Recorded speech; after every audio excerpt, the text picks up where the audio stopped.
In 1980, I left my job as a controller for a manufacturing company to set up practice as a chartered accountant because I no longer wanted to be an employee. I wanted to be an entrepreneur. It was a small office that I started my practice in, but my luck changed in 6 months and I was shown a small practice which I purchased. 2 years later, I purchased another practice. And that's how I grew. Over the years, I partnered with my clients, giving them ongoing communication, sound advice, consulting, directions on their financial needs, and strategies for the future. And in return, what did I get? I learned to be an entrepreneur. See, the entrepreneur has that gut feeling about business that he brings to the accountant for advice on investment in a business. Even the banks don't understand that gut feeling. They go by the numbers when justifying what they call the risk when lending.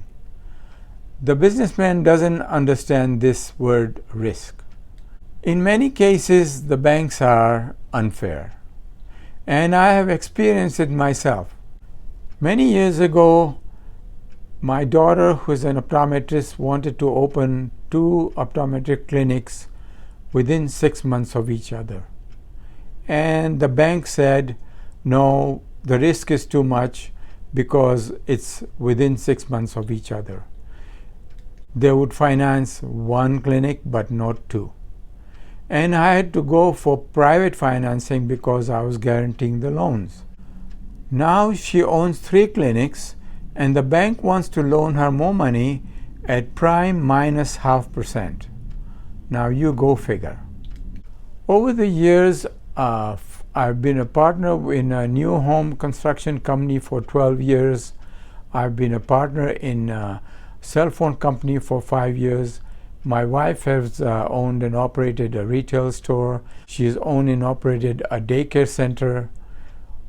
I continue to be a partner in a multifamily development project in Calgary. So I've been there, I've done it. And that makes me an experienced businessman and a financial advisor and a business advisor, an entrepreneur and all the problems that come with it. The problems that entrepreneurs face on an ongoing basis. Sometimes in regulatory time lapses like development permits and licenses, but most times from insurers and lenders who calculate the risk based on other people's mistakes and mismanagement, which is not fair. So I try to do my best to mitigate the loss in time for my clients by finding or trying to find alternatives. And I'm pleased to say that most times when the businessman makes a decision to go into business, he doesn't back down. He tries his best to get up and get that money from somewhere to get into that business. And I try to make business achieve success. That gut feeling prevails. So let me be your chartered accountant and help that gut feeling bring you success in your business.